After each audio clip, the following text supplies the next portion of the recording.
ಸಣ್ಣ ವಯಸ್ಸಿನಲ್ಲೇ ಗಂಡ ತೀರೋಗ್ತಾನೆ. ಈ ಹಳ್ಳಿಲಿದ್ರೆ ತನ್ನ ಮಗನಿಗೆ ಓದಿಸೋಕ್ಕಾಗಲ್ಲ ಅಂತ ಆ ಸಣ್ಣ ಮಗನ ಕಟ್ಕೊಂಡ್ಬಿಟ್ಟು ಪೇಟೆಗೆ ಹೋಗ್ತಾಳೆ. ಕಷ್ಟಪಟ್ಟು ಮುಸ್ರೆ ಇದನ್ನು ತೊಳೆದು ಮಗನ ಚೆನ್ನಾಗಿ ಒಂದು ಒಳ್ಳೆ ಕಾನ್ವೆಂಟಿಗೆ ಸೇರಿಸ್ತಾಳೆ. ದಿನಾಗ್ಲೂ ತಾಂಡೋಗಿ ಬಿಟ್ಟು ಬರೋಕ್ಕೆ ಕರ್ಕೊಂಡು ಹೋದಾಗ ಒಂದು ವಾರ ಖುಷಿ ಇದ್ದಂಥ ಮಗ ಆಮೇಲೆ ಹೇಳ್ತಾನೆ, ಅಮ್ಮ ದಯವಿಟ್ಟು ನೀನು ಬರಬೇಡ, ನಾನೇ ಬಂದೋಗ್ತೀನಿ. ಯಾಕೋ ಮಗ, ನೀನು ನನ್ನ ಸ್ಕೂಲಿಗೆ ಬಿಡೋಕ್ಕೆ ನನಗೊಂದು ಖುಷಿ ಇದೆ ಅಂತ.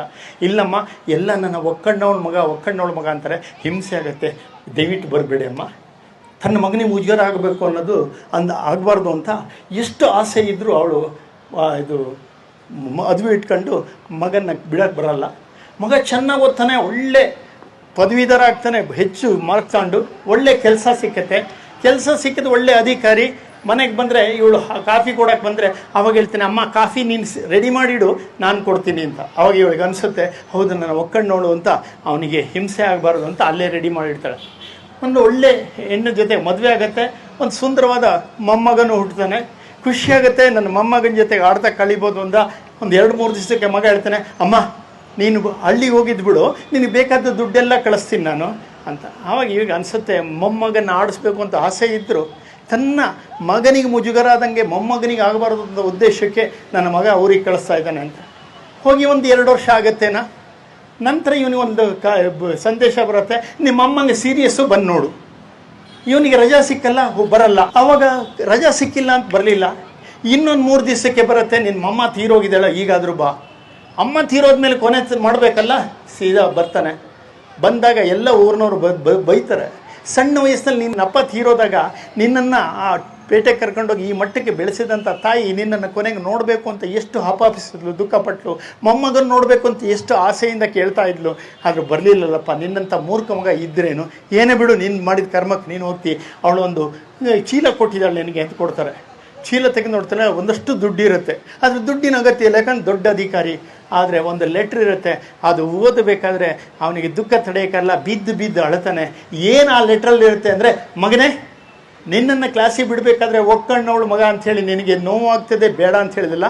ಆ ಒಕ್ಕಣ್ಣವಳ ಕತೆ ನಿನಗೂ ಹೇಳಲಿಲ್ಲ. ಆ ಒಕ್ಕಣ್ಣಿನ ಕತೆ ಮೊದಲೇ ಹೇಳಿದರೆ ನಿನ್ನ ಹೂವಿನಂಥ ಮನಸ್ಸು ಮೊದಲು ಹೋಗ್ಬೋದು ಅಂತಿತ್ತು. ಅದಕ್ಕೆ ಈಗ ಹೇಳ್ತಿದ್ದೀನಿ, ಕೊನೆಗಾಲದಲ್ಲಾದರೂ ಸತ್ಯ ಹೇಳಬೇಕು. ನೀನು ಸಣ್ಣಕ್ಕಿರುವಾಗ ನಿನ್ನನ್ನು ಸೊಂಟದ ಮೇಲೆ ಎತ್ಕೊಂಡು ಹೋಗ್ತಾ ಇದ್ದೆ, ಯಾರೋ ಆಡ ಚಿನ್ನಿ ಬಂದು ನಿನ್ನ ಕಣ್ಣಿಗೆ ಬಿತ್ತು, ನಿನ್ನ ಕಣ್ಣು ಹೋಯಿತು. ಯಾರೂ ಕಣ್ಣು ಕೊಡೋರು ಇರಲಿಲ್ಲ, ನನ್ನ ಒಂದು ಕಣ್ಣು ನಿನಗೆ ಕೊಟ್ಟು ನಾನು ಒಕ್ಕಣ್ಣವಳಾದೆ ಅಂತ. ತಾಯಿ ಹೃದಯ ಆ ರೀತಿ. 10 ಮಕ್ಕಳನ್ನು ಒಬ್ಬಳು ತಾಯಿ ಸಾಕ್ತಾಳೆ, ಆದರೆ ಒಂದು ತಾಯಿನ 10-12 ಮಕ್ಕಳು ಸೇರಿಸಿ ಸಾಕಲ್ಲ.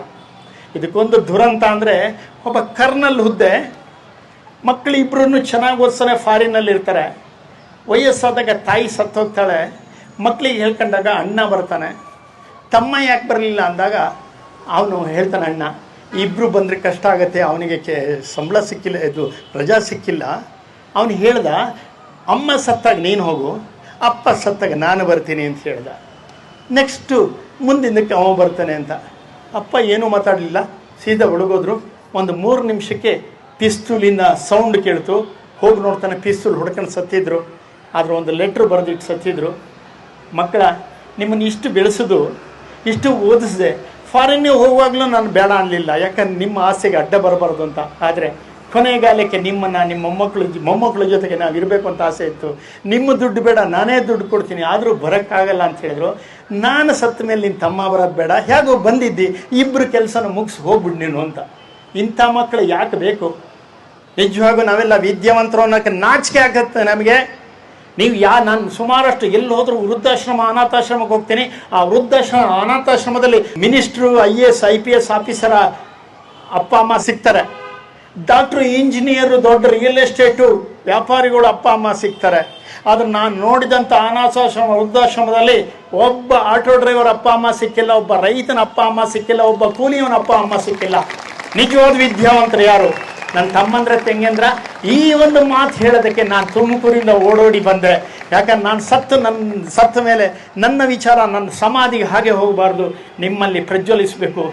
ನಮ್ಮನ್ನು ಎಷ್ಟು ಚೆನ್ನಾಗಿ ಬೆಳೆಸಿರ್ತಾರೆ ತಂದೆ ತಾಯಿ ಅಂದರೆ ಅದ್ರ ಬಗ್ಗೆ ಹೇಳೋದಕ್ಕೆ ಗಂಟುಗಟ್ಟಲೆ ಬೇಕು ನಮಗೆ. ಮುನಿಶ್ರೀ ತರುಣಸಾಗರ ಹೇಳ್ತಾರೆ, ನೀವು ಅಸಹಾಯಕರಾಗಿ ಭೂಮಿಗೆ ಬಂದಾಗ ನಿಮ್ಮ ರಕ್ಷಣೆಗೆ ಅಪ್ಪ ಅಮ್ಮ ನಿಂತಿದ್ರು, ಅವರು ಅಸಹಾಯಕರಾದಾಗ ಅವ್ರ ರಕ್ಷಣೆಗೆ ನೀಡಬೇಕಾದ್ದು ನಿಮ್ಮ ಕರ್ತವ್ಯ ಅಂತ.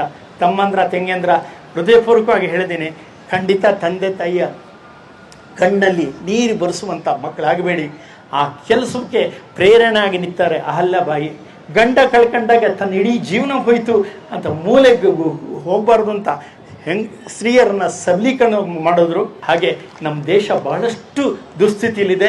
ಬಾಂಗ್ಲಾ ನೋಡಿದ್ರೆ ಬೆಂಕಿ ಕೊಟ್ಟಂಗಾಗತ್ತೆ, ನಿದ್ದೆನೇ ಬರಲ್ಲ ಅಂಥ ಸ್ಥಿತಿ ಇದೆ. ಅದು ನಮ್ಮಲ್ಲಿ ಆಗಬಾರ್ದು ಅಂದರೆ ನಮ್ಮ ಪರಂಪರೆ, ದೇಶ, ಅದಕ್ಕೆ ಪ್ರೇರಣೆಯಾಗಿ ನಿಂತಂಥ ಅಹಲ್ಯಾಬಾಯಿ, ಶಿವಾಜಿ, ವಿವೇಕಾನಂದ ಇಂಥವ್ರ ಇದನ್ನು ಓದ್ದನ. A for apple, B for ball ಅಂತ ಹೋದ ಬದಲು A for Ahalyabai, B for Bhimrao Ambedkar ಅಂತ ಓದುವಂಥ ಚರಿತ್ರೆ ನಾವು ಶುರು ಮಾಡೋಣ ಅಂತ ನನ್ನ ತಮ್ಮಂದರು ತಂಗಿಯಂದ್ರಿಗೆಲ್ಲರಿಗೂ ಹೇಳ್ತಾ, ಈ ಒಂದು ಪುಣ್ಯ ಸ್ಮರಣೆಯ ಒಂದು 4 ನನ್ನ ನುಡಿ ನಮನಗಳನ್ನು ಸಲ್ಲಿಸೋಕ್ಕೆ ಅವಕಾಶ ಮಾಡಿಕೊಟ್ಟಂಥ ಪ್ರತ್ಯಕ್ಷ ಪರೋಕ್ಷವಾಗಿ ಕಾರಣದ ಎಲ್ಲರಿಗೂ ನಮಸ್ಕಾರ ಮಾಡ್ತಾ, ನಾನು ಈ ಅಹಲ್ಯಾಬಾಯಿ ಬದುಕು ನಮಗೆ ಪ್ರೇರಣೆ ಆಗಲಿ, ನಮಗೊಂದು ಆದರ್ಶ ಆಗಲಿ ಅಂತ ಹೇಳ್ತಾ ನನ್ನ ಮಾತು ಮುಗಿಸ್ತೀನಿ. ಜೈ ಹಿಂದ್, ಜೈ ಕರ್ನಾಟಕ ಮಾತು.